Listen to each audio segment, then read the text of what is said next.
Thank you, Peter. You lie beautifully. I really appreciate that. I've been practicing. If I taught him nothing else, I don't know how to flatter people. Okay, today what I'm going to talk about is the people's history, a lens to understand the past and the future. So I'm going to pick my prime talk, my prime example from my new book, A People's History of the German Revolution, which I'm completing as we speak, and it'll be available next year. But I still have copies of The People's History of Modern Europe, as was pointed out. So let me begin. It's well known that most history is written from the vantage point of the victor.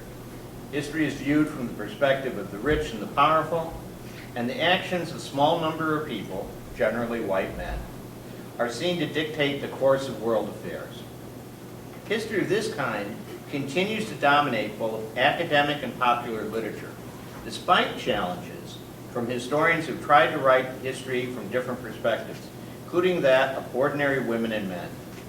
Whether it was George Roudet and his famous crowd in the French Revolution, E.P. Thompson in England, or Howard Zinn in the United States.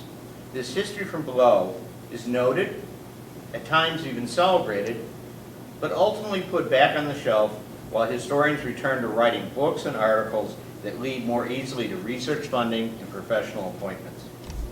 But there are deeper reasons for this neglect of what we are calling people's history. It is quite simply easier to write about prime ministers, great industrialists, and their ilk. They often write memoirs, leave papers to archives, or in the case of American presidents, build huge museums to house papers that they want the public to see. Writing history from below is a challenge because the historical record is scattered and largely neglected. But it is a challenge worth taking up. We seek to shine a light on that which, as Sheila Robotham, a feminist historian, once said of women's history, has been hidden from history.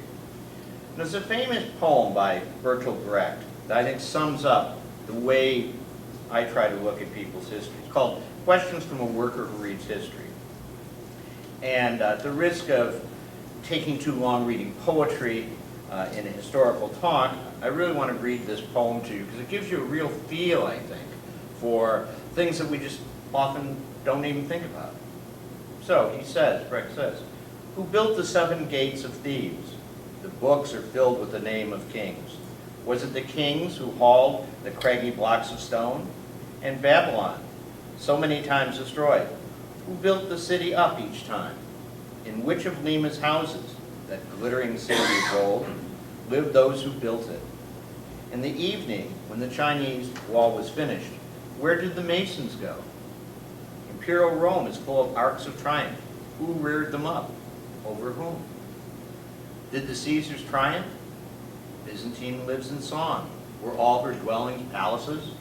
And even in Atlantis of legend, the night the seas rushed in, the drowning men still bellowed for their slaves. Young Alexander conquered India. He alone? Caesar beat the Gauls. Was there not even a cook in his army? Philip of Spain wept as his fleet was sunk and destroyed. Were there no other tears? Frederick the Great triumphed in the 7 Years' War. Who triumphed with him? Each page of victory, at whose expense the victory fall. Every 10 years a great man. Who paid the piper? So many particulars, so many questions." So while the scholar must avoid fake history, making sure the facts are correct and so on, the problem is, despite cliches to the contrary, facts never speak for themselves. They only speak when called upon by a historian, a writer, or a speaker. People sometimes want to learn only the facts and an objective reading of the past. The problem with this is E.H. Carr, the noted British historian, says, is, quote, "Facts of history cannot be purely objective, since they become facts of history only in virtue of the significance attached to them by the historian." Another way of putting this is to say that there are so many possible facts out there that, to some extent, every historical work suffers from a bias of selection. You have to pick and choose which facts you think are important enough to use. Another problem is that the thoughts, hopes, and fears of average women and men often is interred with their bones. In other words, they died without leaving any written record behind. It is different with the upper heights of society, while a Krupp may leave rooms full of documents and correspondence. A Kraus, that is to say an average German, often leaves behind only a handful of trinkets that may not readily speak of their lives. This bias to survival means historians find their work much more difficult than when looking for the historical footprint of common people who normally leave neither massive archives nor long published biographies. Unfortunately, most historians are all too human and subject to the emotions, prejudices, and ideological assumptions that plague their species. So many historians unwittingly fall into confirmation bias. This means they search and interpret evidence to fit within a preconceived set of beliefs. Let us take the case of Winston Churchill, well-known British politician, later Prime Minister during World War II. He commented extensively on the revolutions that rocked Europe towards the latter part of the First World War. Now, he did acknowledge certain material and economic factors on some occasions, but Churchill continued to return to a conspiratorial view of history. Talking of the schemes of, quote, international Jews, the future World War II leader contended that from the days of the Illuminati to those of Karl Marx and down to Trotsky, Bela Kun, Rosa Luxemburg, and Emma Goldman, this worldwide conspiracy for the overflow of civilization and the reconstitution of society on the basis of arrested development, of enviance, malevolence, and impossible equality has been steadily growing. He also blamed Jews for the tragedy of the French Revolution.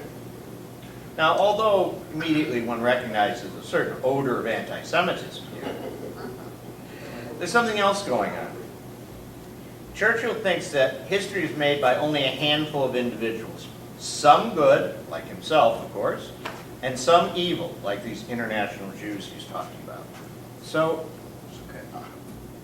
a change, technical change. So, the fact is, he has a great person theory of history.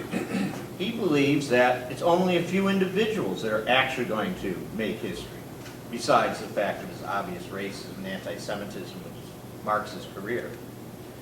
Moreover, ruling classes spend a lot of energy, both consciously and unconsciously, to promote a sympathetic historical narrative. Why else would they build all these monuments and museums? One thinks of Robert E. Lee more recently. Why create universities or support unemployed intellectuals, like the Rockefellers paying Henry Kissinger after he was denied tenure at Harvard just because he needed a couple 50 grand here and 25 grand there to keep him writing? The problem is, as one scholar noted, that all rulers need an interpretation of the past to justify the authority of their government. And this is a very important point he makes. The past has always been the handmaiden of authority. So let me use a German example. Compare and contrast the German History Museum on Unter den Linden in central Berlin. 1988 versus 2018, let's say. In 1988, the museum was oriented towards the political line of East Germany's ruling party. That meant that Martin Luther was bad and peasant revolts were good. 30 years later, now that it's controlled by the reunited under West German control, it is in essence the other way around. Martin Luther is good and German peasant revolts are bad. So you can sort of see very dramatically there, if you visited that museum before and after, as I have, how history is changed to create a certain image that wants to be preserved. So we must remember that history is more than a parade of famous men with the occasional token woman thrown in for diversity. The idea that only a few individuals make history has a long and deep pedigree and is only overcome with difficulty. One admired British historian, who should have known better, A.G.P. Thompson, said, and I quote, "History of modern Europe can be written in terms of three titans, Napoleon, Bismarck, and Lenin," end quote. If needed and time allowed, this example could be amplified by hundreds of comparable pronouncements.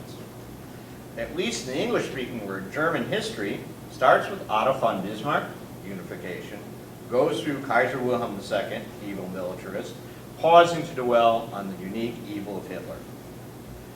But there's a myth here, and this is one of the myths I want to tackle, and that is that the Germans went not only willingly, but enthusiastically to war in World War I. A close look at the evidence, particularly evidence recently unearthed, shows that that's not true. In fact, no other nation involved in the war did the common people spend so much effort to try to prevent their government from going to war. The common people of Germany repeatedly protested against war in the years before World War I. Even the conservative rural population was against the war, if for no other reason than the very practical reason that the farmers feared losing their harvests. Certainly there were signs of war fever, but as one historian notes, in most cases, officials seemed to have been the moving spirits in the noble enterprise of encouraging people. True, crowds gathered in Berlin to cheer the Kaiser and his wife, but their enthusiasm was no greater than in peacetime. In other words, it was the same crowd of monarchists that always came and cheered the Kaiser. It was not augmented by newly patriotic people by any means. Another myth is that the leaders of Germany had no reason until late in the war to think they'd be defeated. In the most extreme version, the so-called stab in the back, the theory that was popular among the Nazis and other far rightists in Germany is that Germany should have won the First World War had it not been for traitors at home. This is simply untrue. The German High Command, under Erich von Falkenhayn, chief of the German General Staff, planned to strike a fast and fatal blow at France in the west, while holding off Russia and their enemies to the east. This plan, basically a repeat of Prussia's successful strategy in the Franco-Prussian War of 1870-1871, depended on the capture of Paris, destruction of the French army, and surrender of France before significant numbers of British or Allied soldiers could engage German troops. Once the French were able to halt the German offensive, and the war bogged down into trench warfare in the fall of 1914, everything changed. At that point, Imperial Germany could have negotiated a favorable treaty in return for the evacuation of occupied French, Belgian, and Russian territory. What they could no longer hope for was a quick victory, or in fact, victory at all. Now, where do I get this idea? Well, none other than Chief of the German General Staff, von Falkenhayn, told the Chancellor of Germany on November 18, 1914, when everybody saw victorious German armies occupying Western and Eastern Allied soil, and I'll quote him, "As long as Russia, France, and England hold together, it will be impossible for us to beat our enemies such that we will get an acceptable peace. We would instead run the danger of slowly exhausting ourselves." This warning, as we all know, was ignored by the government. Realizing that the leader of the German army knew the war was almost certainly unwinnable, this sort of redeems the so-called defeatism of many average German soldiers. Some understood the military balance of power, at least dimly. Others just had a gut feeling. But many who could resist the national propaganda came to the same conclusion as von Falkenhayn. The war was lost before Christmas 1914, and any further death and suffering served no purpose, not even for the pro-war patriots. Thus, increasingly, German soldiers took matters into their own hand. At Verdun, a disillusioned volunteer named Hermans kept remembering the whispered slogan making the rounds in the trenches. And that slogan was, "A bullet from the rear is just as good as a bullet from the front." The meaning was, why not a rifle be turned against our own superiors? He knew one of his lieutenants was marked for having an accident, a bullet from behind. He happily didn't inform the lieutenant that his death was imminent. So maybe the German officers saved their honor, but in fact, the working class, the average peasants in the German army, by and large, were not sympathetic to the war effort at all. For example, during another famous battle, during the Battle of the Somme, a man named Dawson, who was a British sergeant, managed to get himself hopelessly stuck in the mud, and he couldn't get out. He panicked when he saw a group of 5 German soldiers approaching him. He assumed, at best, they would take and make him a prisoner of war, if not shoot him. Instead, they informed him, quote, that they were his prisoners and demanded to be taken over to the British trenches. Dawson, unfortunately, wasn't good at geography, so he got them lost. But all turned out well, because the Germans found the way to the British trenches, where they promptly surrendered. You also had a situation going on at the home front, which was supposedly, again, in the mythology, so patriotic and so supportive of the war effort. As early as February 16, 1915, officers of Berlin police reported on a riot where potatoes would be on sale. As the sale began, everybody stormed the market stalls. The police, who were trying to keep order, were simply overrun and were powerless against the onslaught. And this was not unique to Berlin. There are reports coming out of Amsterdam in 1915, which was neutral, receiving reports that bread riots were widespread, while the British were traveling to Scandinavia to get bread. And at Magdeburg, for example, women and children endeavored to loot stores only to be suppressed by the police. In other words, there was widespread domestic unrest long before the collapse at the end, long before the army had been defeated, while things still, from a superficial point of view, looked very good for Imperial Germany. Moreover, there's other evidence that average German troops were not the war-crazy machines of popular legend. A young woman, Toni Sender, reports on the attitude of soldiers she met during the first year of the war. Remember, the first year of the war, when it looked like Germany might still win. Many people thought Germany would still win. She rode with a group of troops headed to the front, and she was surprised to find that, quote, most were not too enthusiastic about fighting. After deciding that she wanted to help wounded soldiers behind the line, she was also shocked, not just by their physical injuries, but by their attitude. The typical attitude, it was plain, was that they were mighty glad to be out of the trenches and not eager for their wounds to heal too quickly.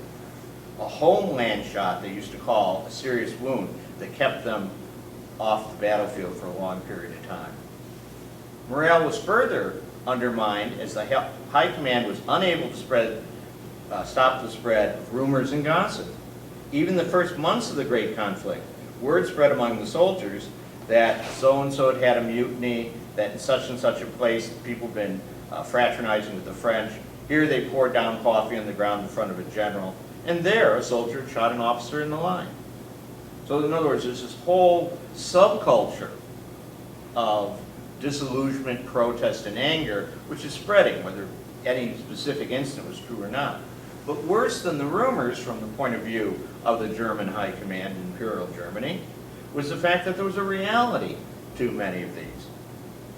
So for example, one soldier remembers how over time, sitting in the trenches next to the Russians, people became more and more friendly. This is, again, early in the war, 1915. Once, the Russians had a problem. They'd failed to get resupplied by their incompetent Tsarist administration, and they were on the brink of starvation. So they sent a representative across no man's land with a white flag, and they begged for food. After the initial shock, sacks were, quote, filled with gifts of our soldiers to the enemy, pieces of bread and biscuits with here and there a slice of bacon or a lump of cheese, all thrown together. Many a man parted with his last piece of bread in order not to be outdone by the others.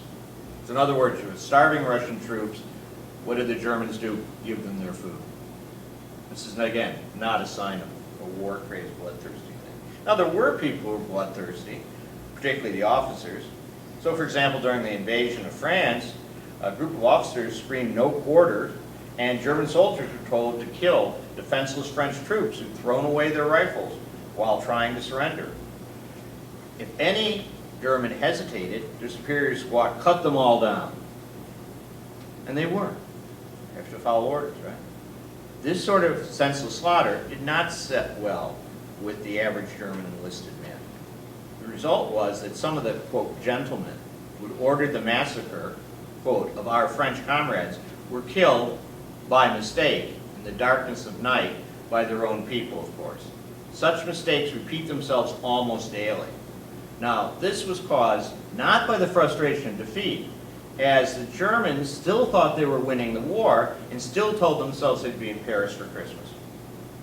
This was not frustration of defeat, which sometimes people focus on. This was very early on. And what about Christmas 1914? Although for years it was ignored and only recently has been accepted, there were Christmas truces up and down the line on the Western Front. Throughout, you would see unofficial, illegal, treasonous even, agreements made between French and German or British and German troops to observe a truce. One British private response in his diary talks about it, and he says, the Germans were singing Silent Night, Holy Night. Then the Germans put out a sign saying, Merry Christmas in English. The British responded by joining in the singing. German troops waved their hands above the trench tops and yelled, Happy Noel, Tommy. Next one German took a chance and jumped up on top of the trench and screamed, Merry Christmas, Tommy.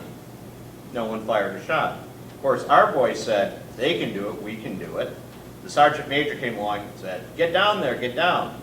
We stuck out our 2 fingers up at him and said, it's Christmas. And with that, we all jumped up and the Germans beckoned us forward to the barbed wire where we shook hands. Yeah, not warlike in any sense. Now, of course, sometimes things didn't go that smoothly. On one part of the front, the German troops were furious that the enemy kept shooting at them on December 24th, and that all their pleas about Merry Christmas were ignored. Finally, a really determined pastry chef from Berlin refused to accept the rejection of the troops. Named Alfred, he screamed, no one can do this to me, grabbed a Christmas tree and lifted it high above his head and started marching towards the enemy trenches. It turns out those trenches were filled with Algerians who followed the Islamic faith.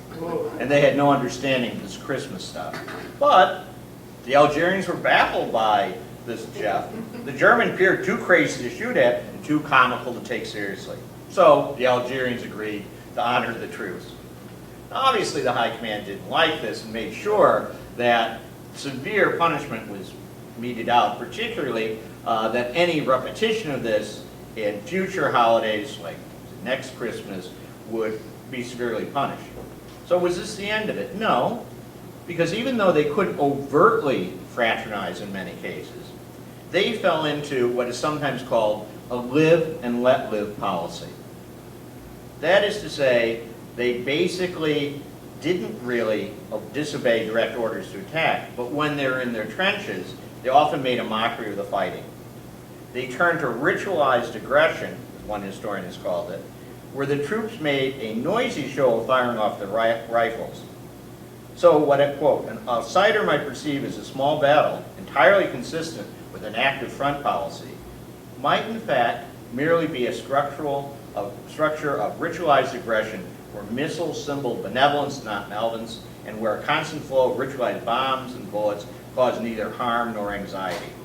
In other words, it was much easier to fire off rounds if your goal was to miss the enemy rather than hit them.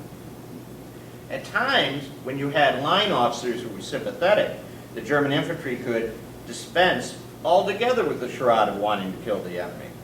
In one section of trenches, there was an unspoken understanding between German and British troops not to needlessly shed blood. And in that context of this sort of unofficial truce, some very strange things could happen. For example, and Bob will appreciate this, a Scottish soldier had misappropriated the daily rum ration and became very drunk. The Scot, quote, staggered drunkenly into no man's land and lurched along the battalion's front, all the while taking frequent swigs from a stone jar containing rum. The inebriated Scot was in full view of the German troops, who not only refrained from firing, but laughed and cheered him along. An officer reports that in another section of the front, 2 British soldiers got into a huge fight.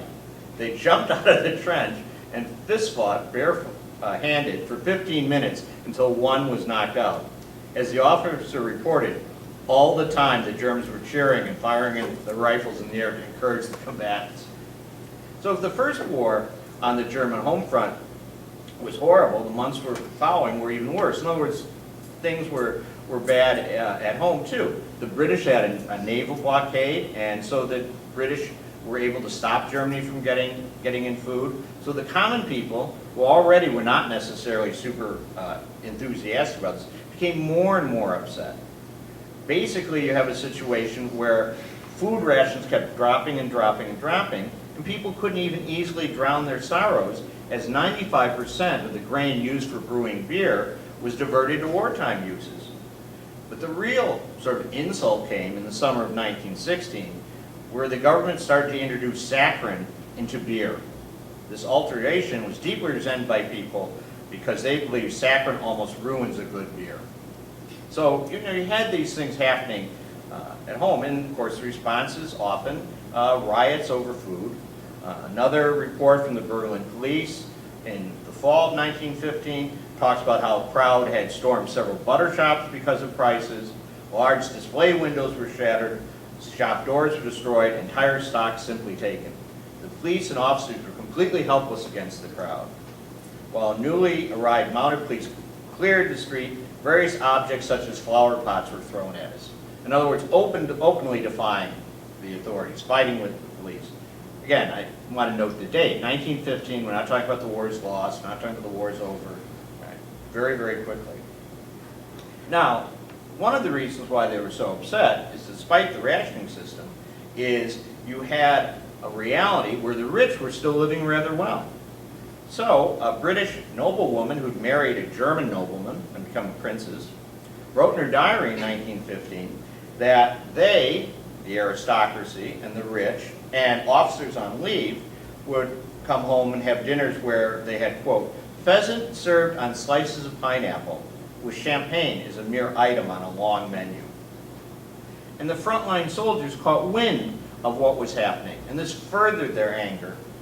So, for example, one soldier back from furlough found out that there were vaults and cellars in the Imperial Castle that were filled with canned goods. We missed something because there was something going on in Oh. here. I'm sorry. That's all right. No, I was talking about one soldier on furlough found that there were vaults and cellars in the Imperial Castle where the Kaiser lived in Berlin. They're filled with mountains of canned goods and so on, all sorts of things. Now, whether he knew, heard rumors, or guessed, the fact is we now know that that story is true.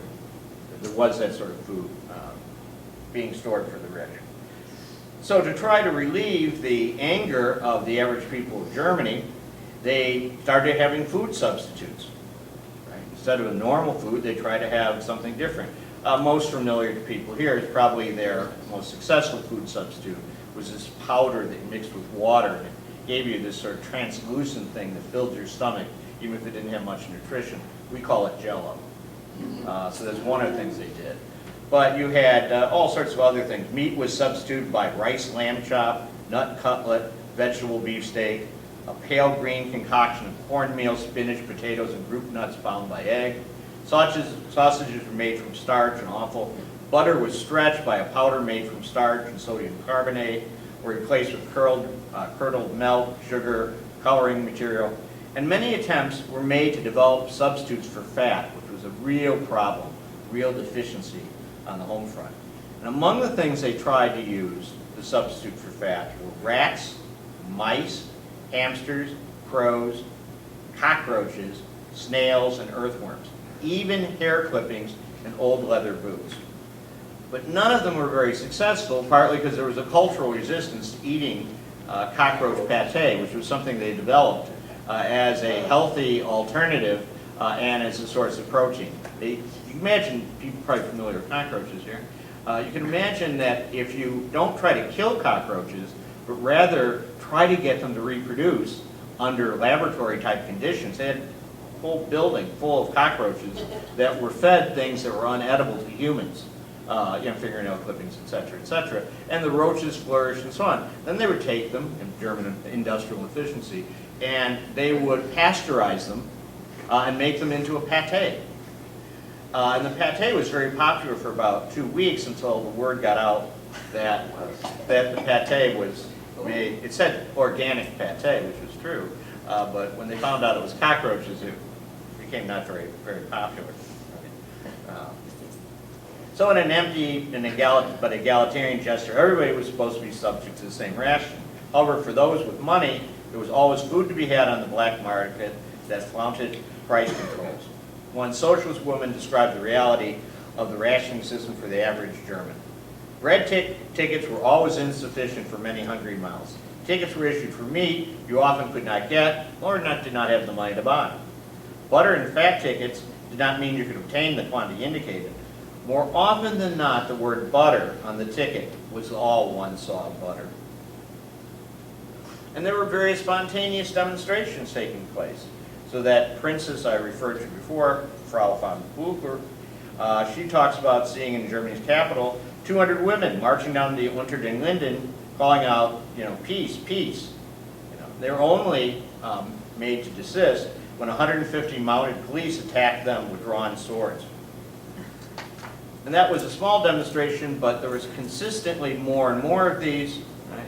Also, women were very important in terms of organizing anti-war propaganda. So a socialist woman talks about being called to the Frankfurt Customs House, where she would have to pay duty on some packages she'd received from Switzerland. She had a feeling that they probably contained prohibited literature.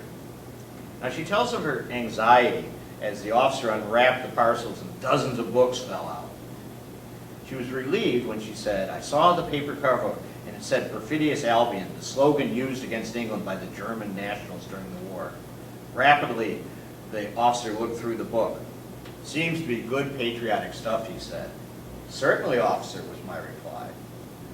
Had he been a little more careful, however, he would have discovered that under the paper cover, the real title, Accuse, was a book written by a German accusing Germany on the basis of official documents of her share of war guilt. Had, of course, he read this, she would have wound up in jail. And what was the mood of the average soldier by 1960? Leftist accounts assure us that many were ripe for revolt. But then, they would, wouldn't they? Leftists would say that. So it might be useful to turn to a middle-class, non-socialist Christian eyewitness to verify the radicalism spoke of in radical social circles. I want to use this case study. Johannes Haas was middle-class and a devout Christian. At the start of his service, the two most pressing issues he wrote home about was, one, his disgust with soldiers who circulated pornography. And secondly, the trouble he was having trying to decide whether he'd become a clergyman after the war. This is how this all thought. Well, by 1916, he'd become bitter about what he called champagne and wine officers who party while, quote, "we are living in filth." Reporting on the mood of the average soldier, he states, "The only man who has any sympathy for or confidence in the private soldier is that ranter Liebknecht, the famous anti-war socialist who voted against war credits. That, and not the dribble of those who write dispatches, represents what the field greys really feel." Now remember, he's middle-class, Christian, conservative. He goes on to say, "I don't agree with the popular saying, quote, 'there will only be peace when the bullets are aimed in the opposite direction.' But all the same, there'll be a fearful awakening someday. We'll never know whether he would have decided later to aim the bullets in the opposite direction, because he was killed June 1st, 1916, for Verdun." Now, before the war, there had been massive anti-war demonstrations throughout Germany. During the war, there were anti-war demonstrations despite the repression. And in fact, people often ignore the fact that when people went to a demonstration against the war during the war, they knew that they'd meet mounted police with swords drawn. And yet, they still did that. They still came on. And it wasn't like they were just trying to maintain public order, because once there was a counter-demonstration against a patriotic demonstration, led to a bit of fighting, and of course the police came in and just attacked the anti-war demonstrators. In fact, one historian concludes that there was no evidence of any war enthusiasm in three major areas of the country. In the countryside, peasants worrying about their harvest and so on. In the working class areas of large cities, representing a huge portion of the German population, and in areas near the border. In other words, areas where they expected to feel the pain of a counterattack. Now, there was war enthusiasm, of course, but this was basically more like a drunken crowd rioting, like frat boys rioting or something. Why do I say that? Because the Stuttgart police chief complained of the so-called patriotic crowds and how they were little more than drunken mobs who see their duty, quote, to beat the spy, a person they think is a spy, and then beat the policeman who protects the spy until everyone is bloody, at the very least make a big scene. On the other hand, average people would probably be more sympathetic to the view of Katie Kollwitz, a left-leaning artist, who wrote in early 1917 of attending a performance, again, scarcely legal, of the story of a waiter whose son falls on the field of honor. Kollwitz describes how she could scarcely keep control of herself and felt she was not the only one. When the final word of the play was read, it was peace. Someone in the audience called out aloud, as though overpowered by a tremendous emotion. Peace, peace, again and again. There you have a peek behind the scenes. There you see the true feelings of people who to all appearances are bearing the war well. By this time, by 1917, even among the upper classes, they realized that things were changing.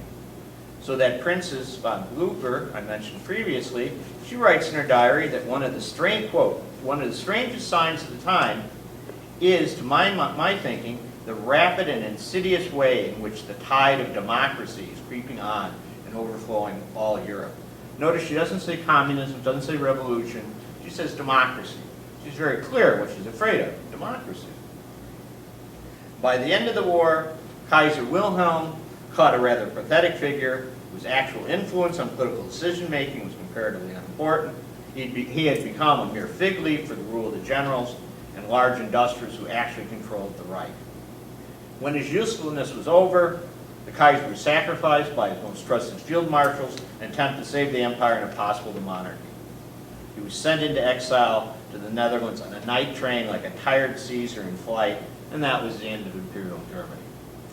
Now, all of these things I said are not like secret or conspiratorial. The facts are out there if you know where to look for them, if you gather them up. But in fact, they're ignored.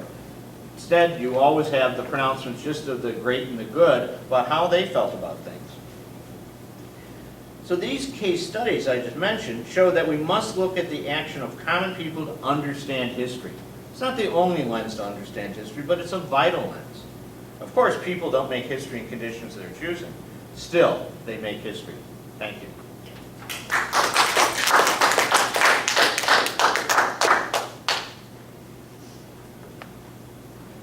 Some memories that I have from living in Argentina. Frank, come up to the microphone so we can get this on. And That was about the right time, right? You have to turn the microphone on first. Yeah, switch it on. yeah, It's this 40 minutes.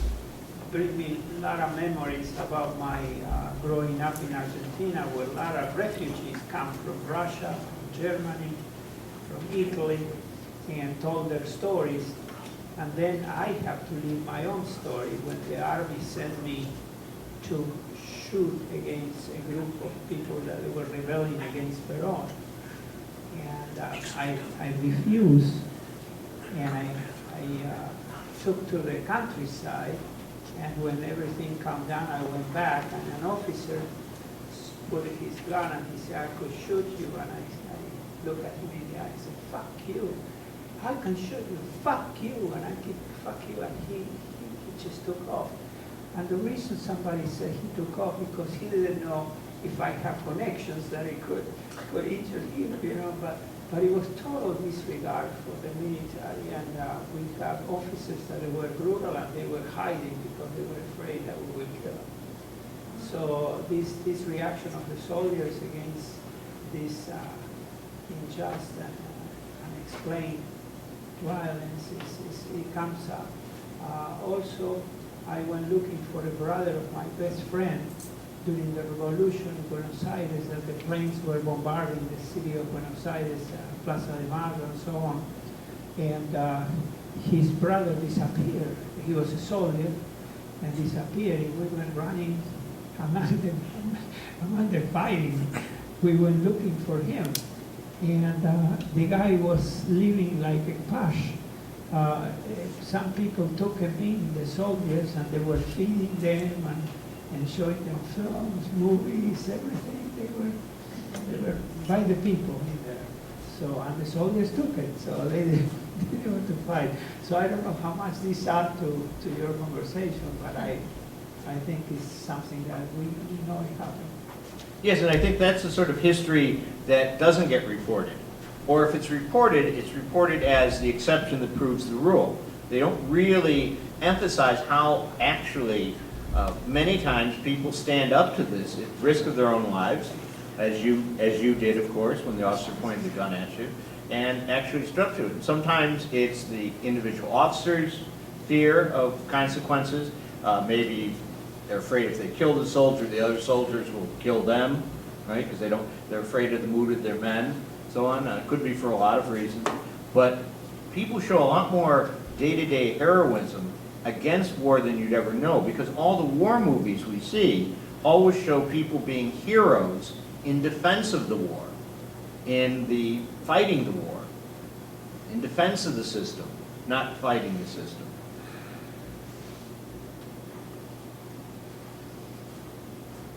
Great talk, Bill. You know, what I was thinking about while you were making your presentation was, and I think it's apropos to this subject matter, is Vietnam. I mean, think about like the term fragging.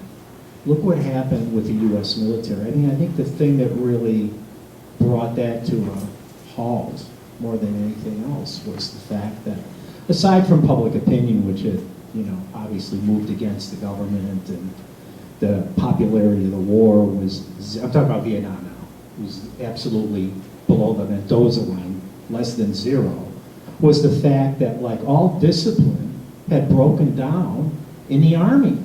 I'm talking about in the United States. And at that time, we didn't really hear anything about that. Because again, with reference to the media, and you know, they were leading cheerleaders, if you will, for this effort. And at that time, I would say and I'm talking about now the mainstream media, the corporate media, they were much more, in general, you had many reporters that were not pro-war.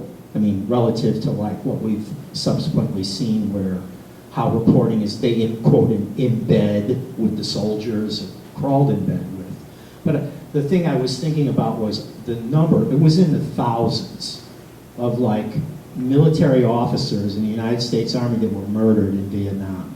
I mean, literally murdered. The numbers I've read in places were somewhere between 4,500 and 5,000.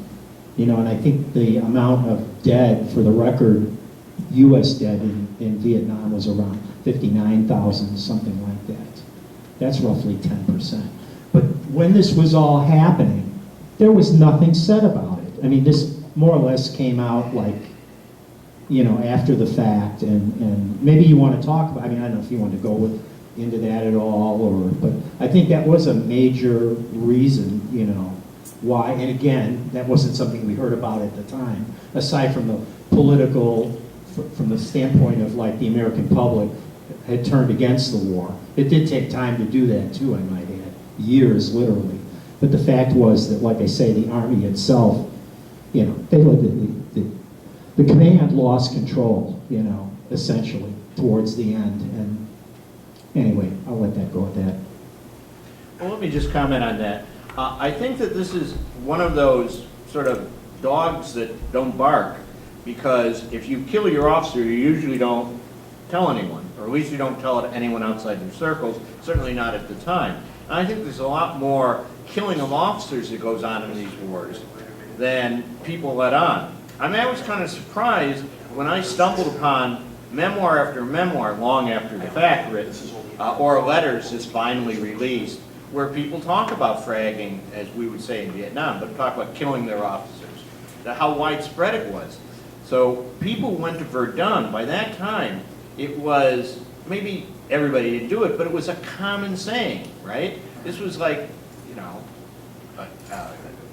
a saying that all the soldiers knew, you know, and new recruits were regularly initiated by the troops at Verdun to tell them, a bullet from behind is good as a bullet from front. So in other words, if you have an officer who's particularly inhumane or gives you absolutely suicidal orders, you know, when he says, "Follow me, boys," you know, he can take a bullet and, you know, let somebody else try to figure out where it came from. So this goes on a lot, and I would be surprised if we could ever know. And this is a good example of what I meant about the trouble with trying to find evidence for people's history. And this is the sort of thing that there's probably not much documentation on. Any documentation that armies may have gathered on this was probably not just classified, but probably destroyed. It's not the sort of thing that if you were a general, you'd want to report to the higher-ups that your officers are being killed by their own men. But like, for example, of the German officers who started in 1914, something like, depending who you listen to, 20 and 25% of them were dead by the end of the war. Okay. So, the question is, most of them were no doubt killed by enemy fire. But some of them were probably killed by their own men. And I thought it was particularly interesting that this was not an act of frustration of people who thought the war was over, why continue dying. There were many, many cases I found, as I tried to quote a few, where German soldiers were shooting their officers at a time they thought Germany was winning the war, and they thought that they'd be in Paris by Christmas. But they just thought these officers were barbarians. I didn't quote it. It's another case where some Belgian civilians were mistreated by an officer, right? And then it was reported the next day that a Belgian sniper had somehow killed that officer with a stolen German Mauser. Well, okay, maybe that's true. Maybe it was a Belgian sniper with a stolen German rifle. But on the other hand, I suspect it was one of his own men. Killed him for abusing Belgian civilians. So we humans are not as fucked up as I believe that we are. I think that's an important point too, because for the wars to continue, they like to spread this myth that people are so fucked up that it's all they can do is kill, and they give them half a chance to go mad, and that most people think they were born on this earth to blow up, smite, use predator drones and napalm against their fellow human being. And that's not true in every case. That's not true in every case. In fact, there are many people who stand up and resist that. And those are the people you never hear of, except when there's some famous case or something. You just don't hear about that. So on this same topic, soldiers in revolt, maybe you're familiar with it about Vietnam, details not only infantry soldiers shooting their officers, fragging them, or going missing to avoid combat, or participating in patrols where they would intentionally pass the enemy by. But mutinies on aircraft carriers where equipment was being intentionally damaged, where ships were being delayed departure because people were not showing up or they couldn't start something, whatever.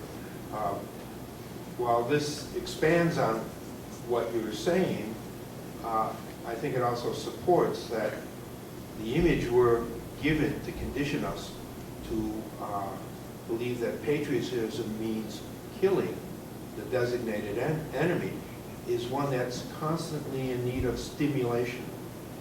I don't know if you want to address that, if it's relevant to your research. Yes, I think it's very relevant because what we have seen, you talk about Vietnam, I remember reading an estimate that between 20 and 25% of all the bombs dropped in Vietnam were dropped intentionally by U.S. pilots in the sea. Now, the point is, they had a reason for this, they couldn't find a suitable target, blah, blah, blah. Well, I mean, I sometimes find that hard to believe that they could never find a suitable target. But getting back to the topic I was discussing, another thing I didn't mention during my prepared remarks, I was trying to make it as concise as possible, is this didn't even mean just the front lines. You also have it back in the artillery officers. You had artillery officers who would sometimes go along with this live and let live policy, and they would regularly do their duty, and they would fire off huge, tremendous barrages against the enemy. The point is they would fire them at the same time every day in the same place where the enemy wasn't, like in no man's land. And in return, the British or the French would return the favor, and they would have a huge barrage. So if you read the papers and you're a high officer, we fired off 300 shells into enemy lines, and they responded with 200 shells and so on. It was all a game. It was all a game that they obviously couldn't announce to their superiors, but they were not trying to hurt people. Just the opposite. They were trying not to cause casualties, and this was partly pressure from below, where you'd have line officers saying, hey, the French aren't trying to hit us with their artillery. If you hit them, they're trying to hit us. You know? So here are coordinates we want you to shoot at because it's harmless. It's blowing up, you know, empty real estate. So, I mean, it really permeates the whole thing. I didn't even talk about the German Navy.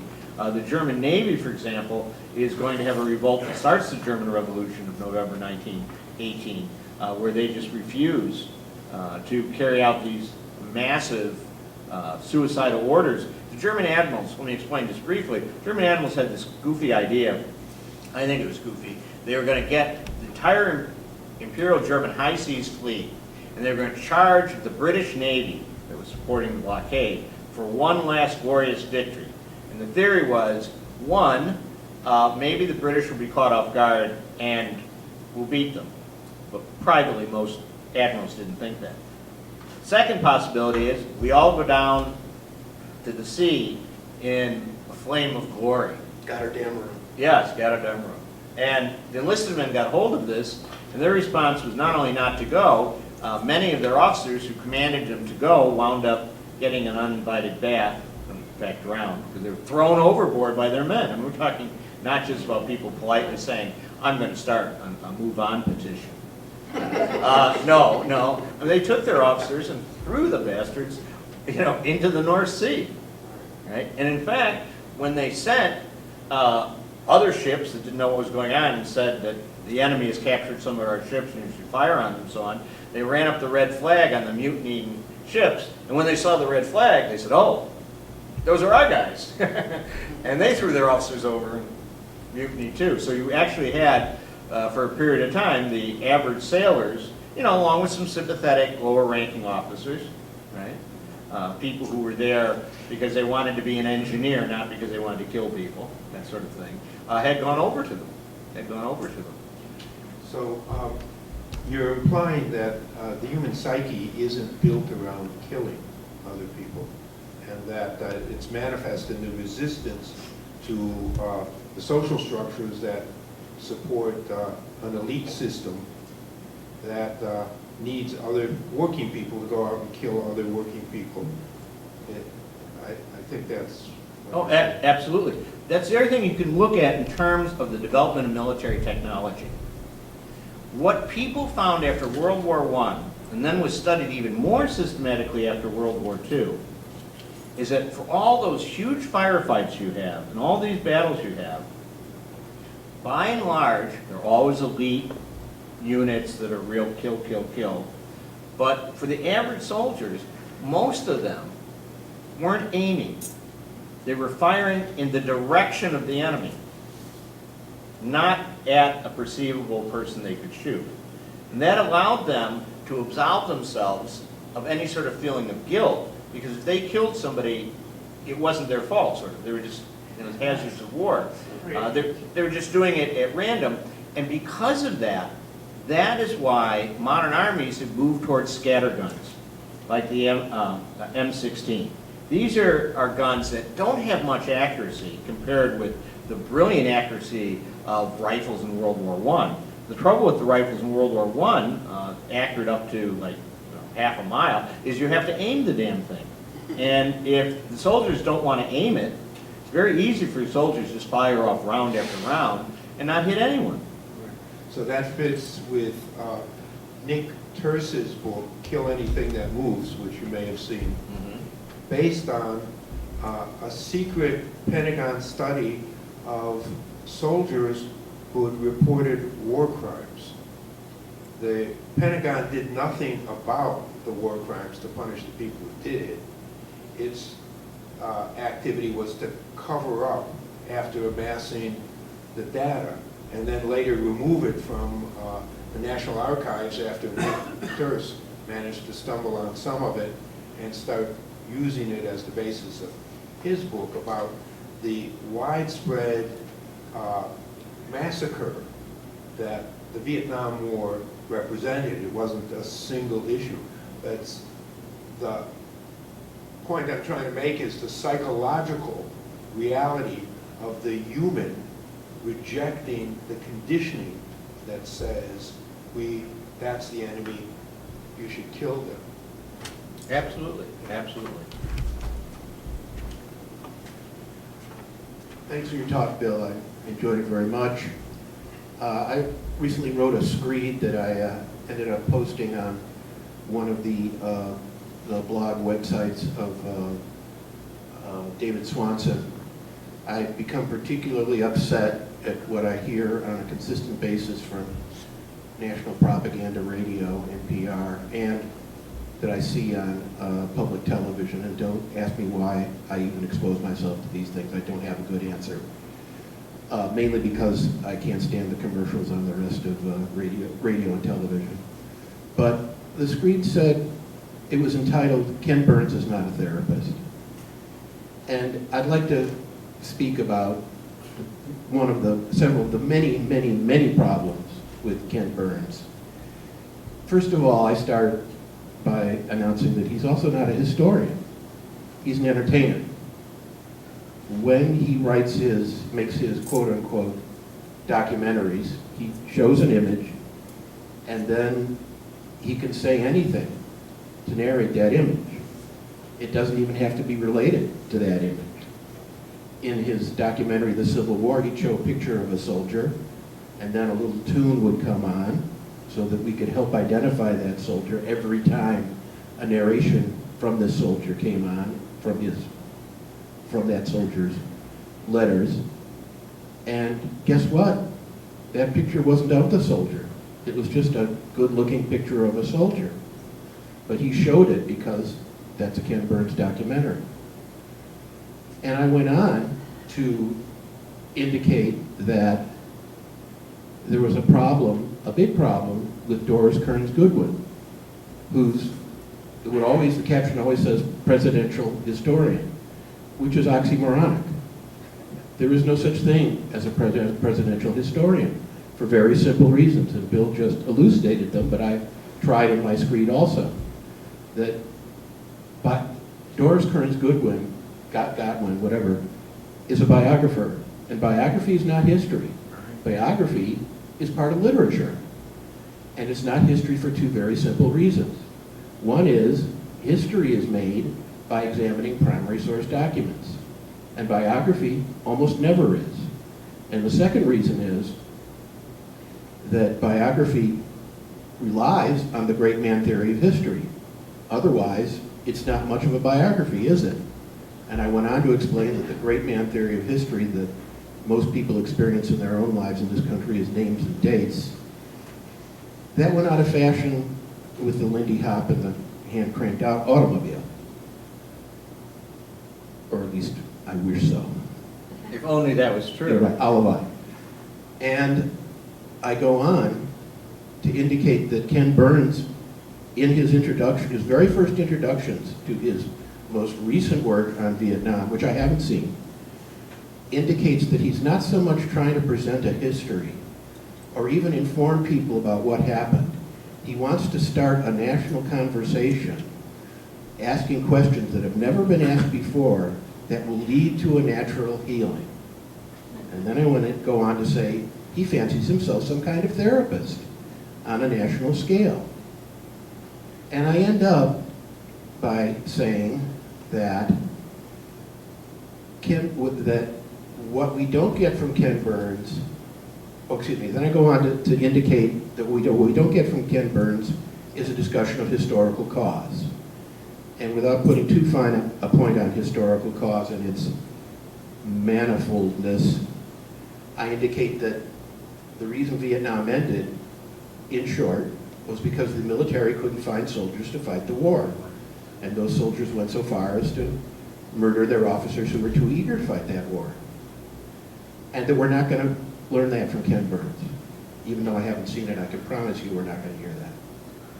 And I went on to finish to say that a history at this time that made the case or even mentioned that, excuse me, I have to go back, I'm very sorry, I have to go back to say, when I explained the nature of history, when I was talking about the great man theory, that history is not made by great men, history is made by groups of people, usually the most underprivileged and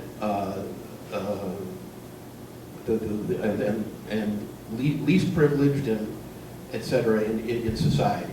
Usually history is made by those groups.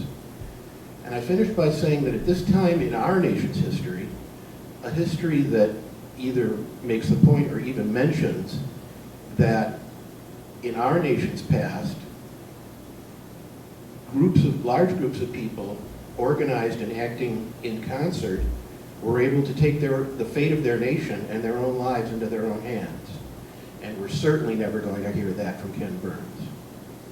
So I'd like you to speak on that. But before we go there, I want to say that I've actually read some of Nick Terce's work that Dale was mentioning, and it's rather, I can encapsulate it rather simply what he found in the National Archives. That was something called, who was the head of the Secretary of McNamara. Yeah, it was called McNamara's calculation. Thank you, Dale. McNamara's calculation was that if we kill enough South Vietnamese, eventually the North is going to say, well, it's not worth it, we're not going to continue this war. So the orders for the American serviceman was to go to the rural villages and kill everybody. I hate to say, but it was that simple. What we know of My Lai is not just the tip of the iceberg, it's a mythological caricature of what was an entire war. There was a little bit that wasn't exactly killing everyone, which was declaring entire zones that everyone has to leave and go to the city where they could be more easily managed. But this was McNamara's calculation, and he came out and said it. And one of the reasons the war ended, among many, among the ones that have been mentioned so far, is that servicemen eventually came home and started talking about what they did in that war and why it was so terrible. And it wasn't because of the rain or the heat or this condition or that condition. It's because their mission was to go and eliminate villages, to wipe everybody out. And it was actually, Bob said it took a while. Well, I didn't think it actually took that long. By 1971, it was obvious to the leadership of the military, and you can find that in the National Archives, that there was absolutely no way to win the war. It didn't stop the war. I'd like to talk about a couple experiences. When I was young and very concerned with the consumption of marijuana, I started, after you smoke and get stoned with a group of people, there's nothing to do but sit there and, veg out or listen to music. And more fool me, I'd start to ask my older compatriots about their experiences, and their experiences inevitably came back to the war in Vietnam. And they would tell me about how when they wanted to smoke marijuana in Vietnam, what they do is they would get a bunch of people together and they'd climb on their Jeep and they'd take their boombox and they'd turn it up to the highest volume possible and they'd go out on a known trail and smoke marijuana. And they were never shot at because it was perfectly obvious to, quote unquote, the enemy that they weren't on a search and destroy mission. They were barely even armed. Or other stories like the young man who gets to the quote-unquote compound, which is just some buildings surrounded by a large cyclone fence. And he said that one morning he sat down it was his morning off, to smoke marijuana, and he sat cross-legged in the front of the compound where everyone could see him, and he smoked marijuana for several hours. And then the new second lieutenant, fresh from South Carolina, observed this and came up and chewed him out for a good 10 minutes, told him what a bad soldier he was and how he was risking getting written up and how terrible this was. And he said the minute that second lieutenant turned on his heel, he was dropped by a sniper round right in the middle of his forehead. And this soldier who telling the story, had been observed all morning. So I guess I want to say one of the lessons of Vietnam was it wasn't a one-way street in terms of not wanting to fight the war. The war was fought by the other side in a way to encourage this, to try and point out the difference between the officers and the enlisted men. And I want to end up in a little detail on what Dale just mentioned, which is that the destruction, one of the destructions in ships, particularly noted in the large aircraft carriers, and this can be found through research also, these ships have enormous transmissions. It's like a car transmission, only it's as big as this damn room. And a bunch of really big gears have to fit together really closely in order to drive those enormous ships. And these areas are more or less open to certain classes and groups of sailors. And they found that if they took case-hardened bolts and just tossed them into these gears, that could create such utter destruction of the transmission that these aircraft carriers couldn't keep up with the rest of their battle groups when they went out on patrol. And this was among the very many types of sabotage that's relatively well documented. But I wondered if you can go back and comment at least on what I said about Ken Burns, particularly the last part about what's a useful history and what isn't. And I mentioned this about Ken Burns, and I'll make my own conclusion, which is it's yet another whitewash. It's yet another, you know, when Bill said it's hard to find enough history from below and enough histories that take the premise that history is made by groups, usually underprivileged groups, that what we're going to get from Ken Burns is not just going to cloud and muddy the waters. It's going to be in the name of therapy and in the name of everything Ken Burns stands for. It's going to be another goddamn whitewash, I can promise you. Thanks. Well, first I'd like to point out that I stand second to no one in my complete contempt for Ken Burns.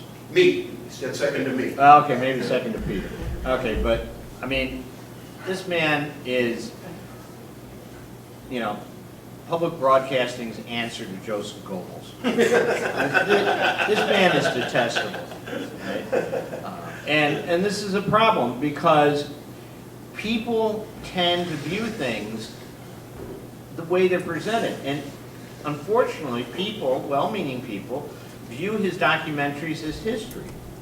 And as Peter explained in great detail, I needn't repeat him, these things are pure entertainment. And they're entertainment that appeals to the lowest, sappiest common denominator of, you know, your upper middle class suburban viewer. It's really nonsense. So the only documentary of his I could ever watch in detail was his one on baseball, because it's okay if you get sappy and sentimental about a stupid game. You're not necessarily distorting history of anything important. But even there, I mean, he said things that were like absolutely ridiculous. Like, for example, what makes baseball great is the statistics, batting averages, home runs per game, number of walks given. I mean, oh, come on, give me a break. I like baseball too, but, you know, wake up, Ken. I mean, you know. So it's really detestable if it was only just Ken Burns. The problem is we have a whole culture that's become increasingly visual over the last 100 years.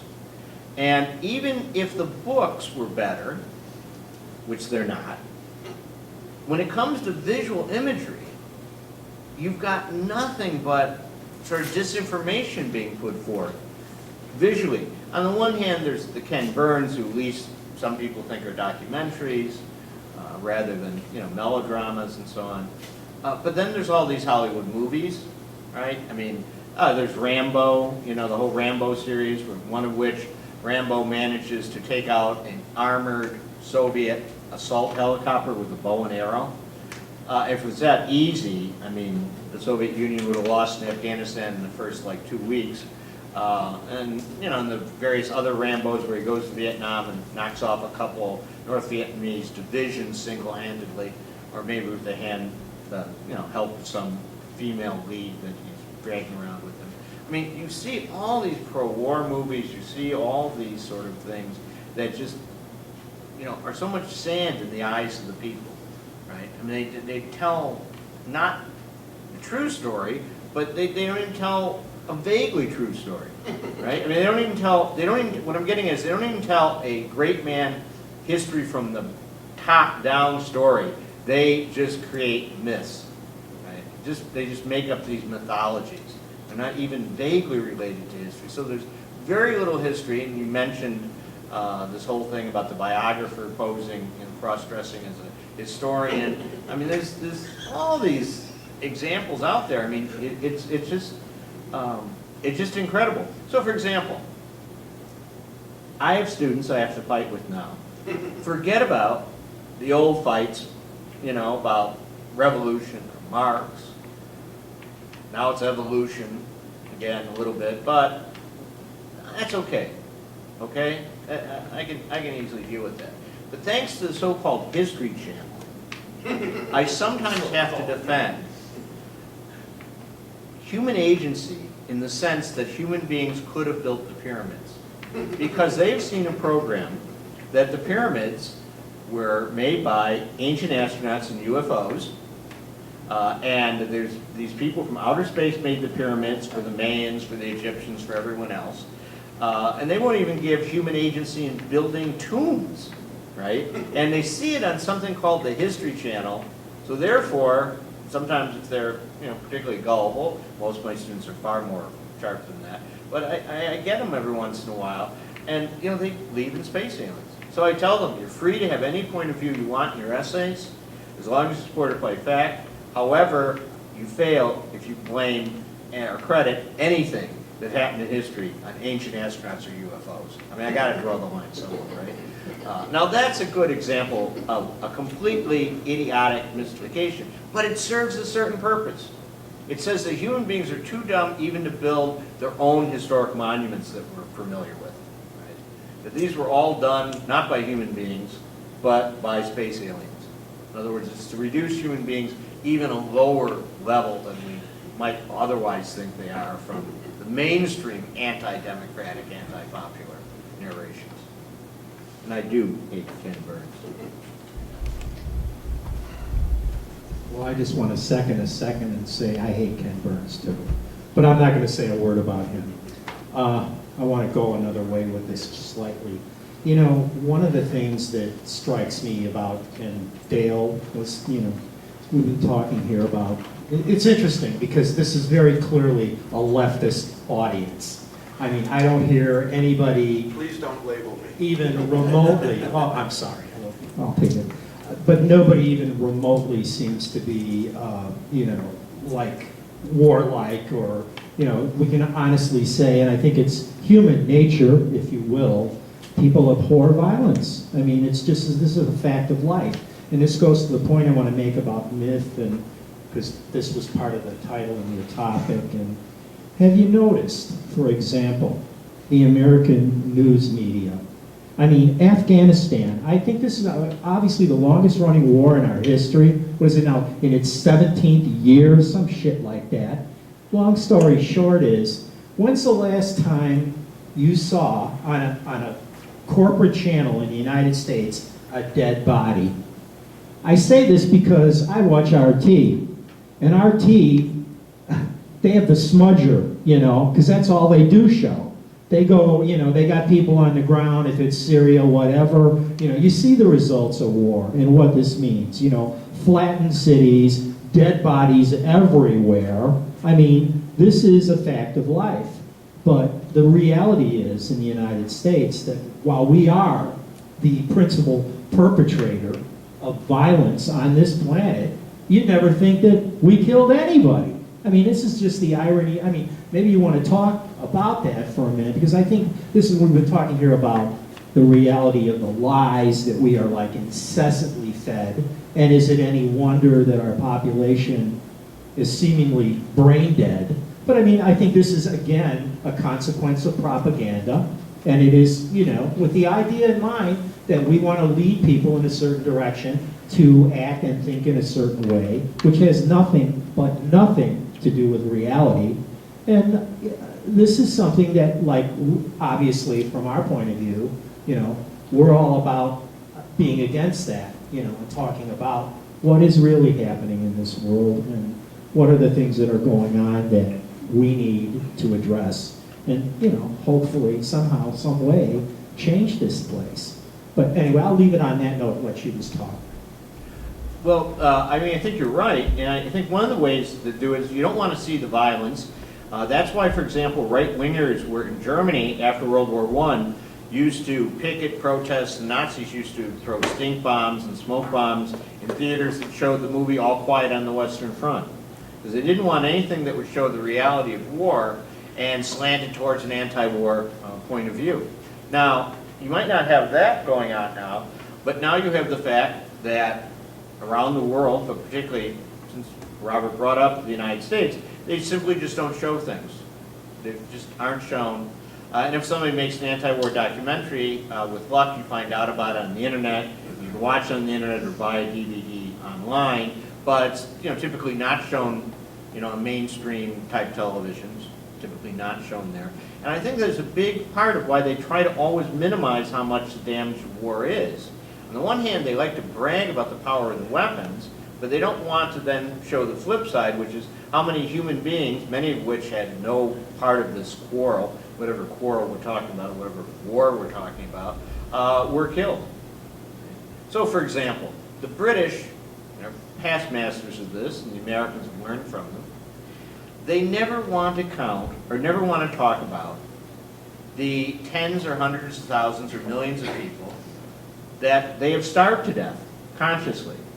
So like in World War I, when you combine the number of Germans who were starved to death because of the British blockade, which was something like 760-some thousand, and the British acknowledge this, they're proud of it in fact, and almost all of these were young children and old people, because the prime male warrior possibility, they were the ones that got the food, right? Or they were the ones strong enough they could withstand the lack of food. And they don't talk about the influenza epidemic, which was a direct result of World War I, which may have, according to some historians, killed as many people as were killed in battle, right? And then, of course, the British don't talk about Winston Churchill was one of the greatest mass murderers of World War II, when he deliberately prevented Australia from sending wheat that they had excess of. Let me repeat that. Australia had a surplus of wheat during World War II, and this was wheat that was not needed for the Allied war effort. He refused to let, Winston Churchill refused to let them send this to famine-stricken India, where we will not know whether it was 1 million or 2 million people died of hunger, because he wanted to stockpile the food for after the war. There's a very good book about this by an Indian historian, came out about 5 years ago. And he also thought that the famine might be useful because it might weaken the Indians in their drive for independence. And of course, you could go back in history. The British, were exporting food from Ireland during the potato famine. Right? Again, thinking, well, if the Irish leave, that's okay. If the Irish die, well, life's tough. But this will help break the Irish resistance to us. Right? They continue to export. Now, you don't have to take my word for it. The British government has apologized for the potato famine officially, I believe somewhere towards the beginning of this century. So, I mean, they've even admitted they did it. So that you often don't hear much about what they call collateral damage. You maybe get figures ultimately about how many people were killed, but they often hush-hush and, secret all the people who were killed sort of en passant, in passing, because of things. Like all the civilians that died in World War I, for example, by misdirected artillery fire or something, or by starvation, etc., etc. And that's the sort of thing that you often don't hear about. So they try to give you a sanitized version of the war. But let's look at Vietnam, since several people have brought this up, just as an example. My understanding is the best estimates are that there are 300,000 missing in action in Vietnam from the Vietnamese War. I'm talking about Vietnamese missing in action. And you see these flags everywhere about our POWs, MIAs, but what about theirs? And also, maybe the United States lost 55, 60,000 dead, but the Vietnamese lost like 3 million dead. And very, very rarely, well, maybe Ken Burns will bring it up, I don't know. But very, very rarely do you hear about, the tremendous loss of human life on the, quote, other side. Because you're talking about 3 million people dead in Vietnam, and that's virtual ethnic cleansing, genocide, massacres, call it what you want. Right? Now, whether it was intentional or not, when you call in an airstrike of napalm because there's one sniper in a village, the fact you got a bunch of kids and old men and women that weren't snipers doesn't matter. I mean, depending on how you want to look at it, right? So you can't. Before Vietnam, it was Korea. Or Vietnam, it was Korea. Of course, it was Korea. 3 million plus. Yeah. And the point is, these are the figures that maybe we in this room have some familiarity with. But usually they're not trotted out. They're usually not mentioned. Usually not mentioned. So there's a lot of disinformation. Let me jump up to World War II. Americans would get the idea, completely mistakenly, that the United States defeated Nazi Germany in Europe. It was the Soviet Union that defeated Nazi Germany in Europe. We just came in when we invaded D-Day, hit the mainland in June 1944. Right? There wasn't much left of the German elite troops by then. Right? They'd been torn to bits in the snows of Russia. Now, ironically, if you say, well, every nation wants to have its nationalism, its patriotism, the United States could claim victory over Imperial Japan, because the United States was the prime military actor against Japan in Asia. But they don't, because somehow it's not as noble to defeat Asians, I guess, than to defeat Europeans. I assume it must be some sort of It's the racist atomic bomb that ended the war. Oh, let's not get into According to that. Let's not even go there. But regardless, the point is, they don't take credit, they don't talk that much. I mean, just go do a Google search of World War II movies, and there's far, far more about the Americans in Europe than there are about the Americans in Asia. Right? So you'd be forgiven to think that the Americans were the prime military actor against fascism in Europe, which just isn't true. While they were the prime military actor against fascist Japan. So, I mean, just in terms of just basic accuracy, right? Basic accuracy. World War II in Europe starts in 1939. The United States shows up on the real mainland in 44. Oh, I know they landed troops in North Africa to make sure ExxonMobil got their share of the oil reserves, chase the German army out of North Africa. But in terms of really taking heavy casualties, really having an impact, the war had less than a year to go by June 44. The war's over in May 45. Yeah, I want to tell a little tale that some people in this room may know about.